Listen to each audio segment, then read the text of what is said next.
ಶಿರೂರು ಭಾಗದಲ್ಲಿ ಗುಡ್ಡ ಕುಸಿತ ಆದ ಬಳಿಕ ಗಂಗಾವಳಿ ನದಿಗೆ ಆ ಮಣ್ಣು ಬಿದ್ದು ಪಕ್ಕದಲ್ಲಿರುವಂಥ ಉಳುವರೆ ಗ್ರಾಮಕ್ಕೆ ಸಾಕಷ್ಟು ಸಮಸ್ಯೆ ಆಗಿತ್ತು. ಇವತ್ತು ಈ ಉಳುವರೆ ಗ್ರಾಮಸ್ಥರು ಸಾಕಷ್ಟು ಸಮಸ್ಯೆಯಲ್ಲಿದ್ದಾರೆ. ಸರ್ಕಾರದ ವತಿಯಿಂದ ಅವರಿಗೆ ಸಹಾಯ ಆಗ್ತಾ ಇದೆ. ಜೊತೆಗೆ ಸಾಕಷ್ಟು ಜನ ರಾಜಕೀಯ ಮುಖಂಡರು ಇಲ್ಲಿಗೆ ಆಗಮಿಸಿ ಅವರನ್ನು ಮಾತನಾಡಿಸ್ತಾ ಹೋಗ್ತಿದ್ದಾರೆ. ಅದೇ ರೀತಿಯಾಗಿ ಇವತ್ತು ಆರ್ ವಿ ದೇಶಪಾಂಡೆ ಅವರು ಬಂದಿದ್ದಾರೆ, ಕಾಂಗ್ರೆಸ್ನ ನಾಯಕರಾಗಿರುವಂಥವರು. ಅವ್ರನ್ನ ಮಾತಾಡ್ತಾ ಹೋಗ್ತೀನಿ. ಆರ್ ವಿ ದೇಶಪಾಂಡೆ ಅವರ, ನೀವು 3 ಬಾರಿ ಈ ಒಂದು ಜಿಲ್ಲೆಗೆ ಉಸ್ತುವಾರಿ ಸಚಿವರಾಗಿದ್ದಂಥವ್ರು. ಉಸ್ತುವಾರಿ ಸಚಿವರಾಗಿದ್ದಂಥವ್ರು 7-8 ಬಾರಿ ಉಸ್ತುವಾರಿ ಸಚಿವರಾಗಿದ್ರಿ. ಈಗ ಸರ್, ಅವ್ರಿಗೆ ನಾಯಕರು ಬರ್ತಿದ್ದಾರೆ, ಹೋಗ್ತಿದ್ದಾರೆ, ಅವ್ರಿಗೆ ಒಂದು ಪರಿಹಾರ ಸಿಗಬೇಕು. ಈ ಒಂದು ಮಾತು ಹೇಳ್ತೇನೆ, ಈಗ ಯಾರ ಮನೆ ಬಿದ್ದಿದ್ದಾವೆ ಅವ್ರಿಗೆ ಹೊಸ ಮನೆ ಕೊಡ್ತೇವೆ, ಯಾರ ಮನೆ ಭಾಗ್ಯ ಬಿದ್ದಿದ್ದಾವೆ ಅವ್ರ ಪರಿಹಾರ ಕೊಡ್ತೇವೆ. ಡೋಣಿ ಸಂಪೂರ್ಣವಾಗಿ ಹಾಳಾದರೆ ಅದರ ಪರಿಹಾರ ಕೊಡಬೇಕಾಗ್ತದೆ. ಭಾಗ್ಯ ಹಾಳಾಗಿದ್ದರೆ ಅದು ರಿಪೇರ್ ಮಾಡಲಿಕ್ಕೆ ಆರ್ಥಿಕ ನೆರವು ಕೊಡಬೇಕಾಗ್ತದೆ. ಈಗ ಬೆಳೆ ಬರ್ತದೆ, ಬೆಳೆ ಹಾಳಾಗಿದ್ದರೆ ಬೆಳೆ ಪರಿಹಾರ ಕೊಡಬೇಕಾಗ್ತದೆ. ಇದು NDRF ನಾಮ್ಸಲ್ಲಿ ಇದೆ. ಹಾಗಾಗಿ ಇವರೆಲ್ಲರೂ ಇವ್ರದ್ದು ಪಾಪ ಇವ್ರು ಹೆಣ್ಮಕ್ಳಲ್ಲ, ಇಲ್ಲಿ ಇದ್ದ ಜನಪ್ರತಿನಿಧಿಗಳು ಯಾರಿದ್ದಾರೆ, ಪಂಚಾಯತ್ ಅಧ್ಯಕ್ಷರುಗಳೆಲ್ಲ, ಇವತ್ತು ನಾನು ಹೇಳಿದೆ, ಇವತ್ತು ಮುಖ್ಯಮಂತ್ರಿಗಳ ಈ ಸೈಡ್ ಬಂದಾಗ, ಜಿಲ್ಲಾಧಿಕಾರಿ ಬಂದಾಗ ಮನವಿ ಮಾಡಿರಿ.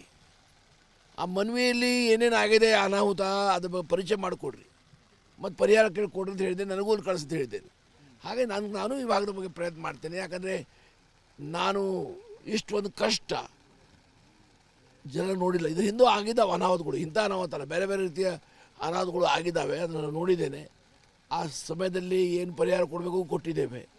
ಆದರೆ ಈ ಸಮಯದಲ್ಲಿ ಇವ್ರ ಸಹಾಯಕ್ಕೆ ಪ್ರತಿಯೊಬ್ಬರು ಧಾವಿಸ್ಬೇಕು. ಈಗ ನಮ್ಮ ವಿಜೇಂದ್ರ ಬಂದರು, ಸಂತೋಷ. ಇದು ಎಲ್ಲ ಪಕ್ಷಾತೀತವಾಗಿ ಆಗುವ ಕೆಲಸಗಳು. ಹಾಗಾಗಿ ಇವತ್ತು ಈ ಹೆಣ್ಮಕ್ಕಳಿಗೆ ಅಲ್ರಿ ಯಾರು ಹೇಳಿದ್ರಿ ಪರಿಹಾರ ಕೊಟ್ಟರೆ ಹೇಳಿದ್ರಿ, ಹೇಳು. 25,000ದಂತೆ ಪ್ರತಿಯೊಬ್ಬರಿಗೂ ಕೊಟ್ಟಿದ್ದಾರೆ ಪರಿಹಾರ. ಈಗಾಗಲೇ 25,000 ಅಂತ ಪರಿಹಾರ ಕೊಟ್ಟಿದ್ದಾರಮ್ಮ ನಿಮಗೆ.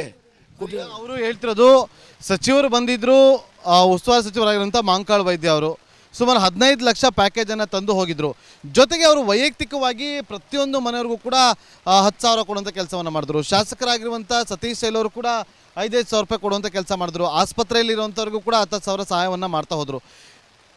ನೀವು ಈಗ ಇವರಿಗೆ ಏನು ಭರವಸೆ ಕೊಡ್ತೀರಿ? ನಿಮ್ಮಿಂದ ಏನು ಸಹಾಯ ಆಗುತ್ತೆ? ನನ್ನ ಕಡೆಯಿಂದ ನಾ ಏನು ಸಹಾಯ ಮಾಡೋದು ಮಾಡ್ತಾ ಇದ್ದೇನೆ. ಈಗ ಅಲ್ಲೇ ಸಹಾಯ ಮಾಡಿ ಇಲ್ಲಿ ಬಂದಿದ್ದೇನೆ. ಅದರ ಪ್ರಚಾರ ಮಾಡಬಾರ್ದು ರೀ, ನೀವು ಅದರ ಪ್ರಚಾರ ಮಾಡಬಾರ್ದು, ನಾನು ಮಾಡಬಾರ್ದು. ದಾನ ಗುಪ್ತಿರ್ಬೇಕಂತ. ಇದು ನಮ್ಮ ಅಜ್ಜ ಅಪ್ಪ ನಮ್ಗೆ ಹೇಳಿದ್ದಾನೆ. ಹಾಗಾಗಿ ನಾವೇನು ಮಾಡೋದು ಮಾಡ್ತಾ ಇರ್ತೇವೆ, ಗೊತ್ತಲ್ಲ.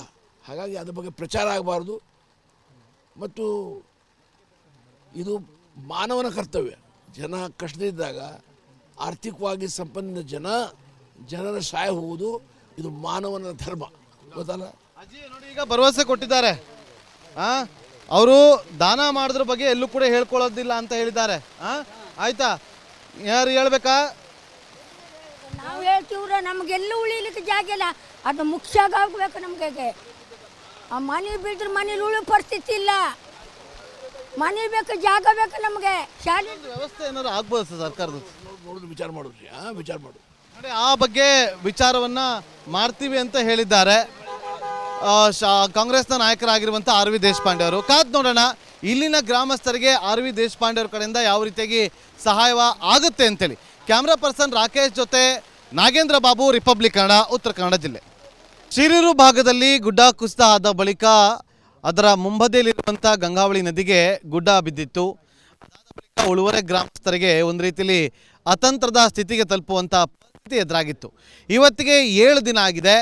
ಇಲ್ಲಿಯವರೆಗೂ ಕೂಡ ಈ ಒಂದು ಉಳುವರೆ ಗ್ರಾಮಸ್ಥರೆಲ್ಲರೂ ಕೂಡ ಸ್ಥಳೀಯ ಶಾಲೆಯಲ್ಲಿ, ಅಂದರೆ ಕಾಳಜಿ ಕೇಂದ್ರದಲ್ಲಿ ಅವರು ಅಲ್ಲಿ ಸ್ಟೇ ಆಗುವಂಥ ಕೆಲಸವನ್ನು ಮಾಡಿದರು, ಅಲ್ಲಿ ಉಳಿದುಕೊಳ್ಳುವಂಥ ಕೆಲಸವನ್ನು ಮಾಡಿದರು. ಆದರೆ ನಾಳೆಯಿಂದ ಶಾಲೆ ಆರಂಭ ಆಗುತ್ತೆ, ನಮ್ಮ ಮುಂದಿನ ಪರಿಸ್ಥಿತಿ ಹೇಗಪ್ಪ ಅಂತ ಚಿಂತೆಗೀಡಾಗಿದ್ದಾರೆ.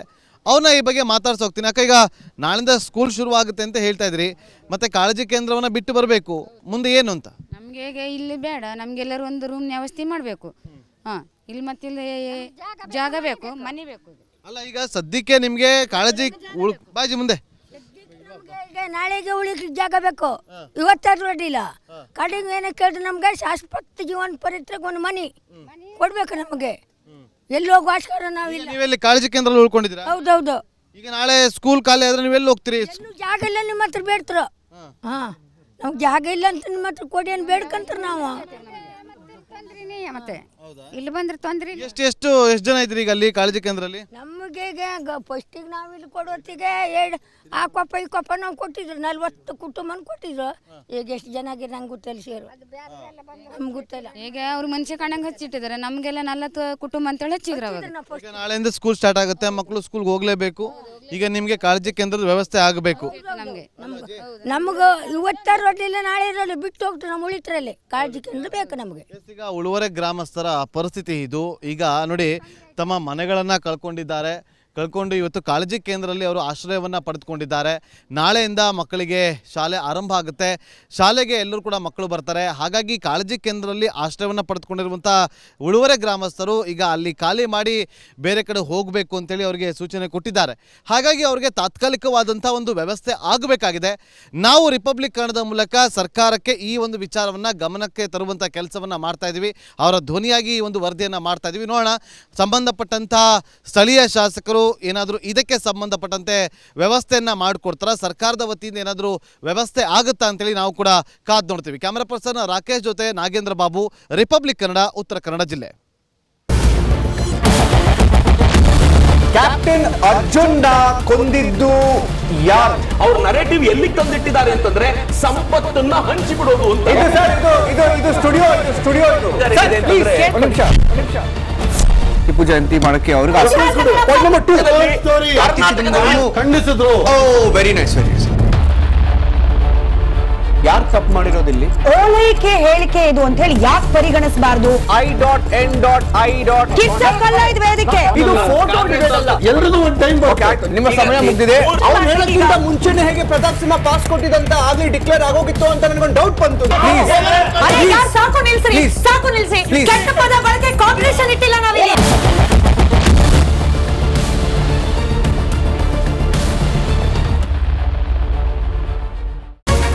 ರಿಪಬ್ಲಿಕ್ ವರ್ಡ್ ಆಪ್ ಇದು ಕೇವಲ ಅಪ್ಲಿಕೇಶನ್ ಅಲ್ಲ, ಸಮಗ್ರ ಸುದ್ದಿಗಳ ಸಂಪರ್ಕ ಮಾರ್ಗಕ್ಕೆ ಕ್ರಾಂತಿಕಾರಿ ಬದಲಾವಣೆ. ರಿಪಬ್ಲಿಕ್ ವರ್ಡ್ ಆಪ್ ಕೇವಲ ಸುದ್ದಿ ಅಪ್ಲಿಕೇಶನ್ ಪರಿಚಯಿಸ್ತಾ ಇಲ್ಲ, ಬದಲಾಗಿ ಡಿಜಿಟಲ್ ಸುದ್ದಿ ಬಳಕೆಯ ಹೊಸ ಯುಗಕ್ಕೆ ನಾಂದಿ ಹಾಡ್ತಾ ಇದೆ. ಇದೊಂದು ಬ್ರೇಕಿಂಗ್ ನ್ಯೂಸ್, ಪ್ರಭಾವಶಾಲಿ ಕಾರ್ಯಕ್ರಮಗಳಿಗೆ ಗಟ್ಟಿಯಾದ ನ್ಯೂಸ್. ಇಲ್ಲಿ ಕೇವಲ ತಾಜಾ ಸುದ್ದಿ, ಅದರ ನೇರ ಪ್ರಸಾರ ಮತ್ತು ಚರ್ಚೆಗಳಿಗೆ ಮಾತ್ರ ಅವಕಾಶ. ರಿಪಬ್ಲಿಕ್ ವರ್ಲ್ಡ್ ಆಪ್ ಡೌನ್ಲೋಡ್ ಮಾಡಿಕೊಳ್ಳಿ. ಗೂಗಲ್ ಪ್ಲೇ ಸ್ಟೋರ್ ಮತ್ತು ಆಪಲ್ ಆಪ್ ಸ್ಟೋರ್ನಲ್ಲಿ ಲಭ್ಯವಿದೆ.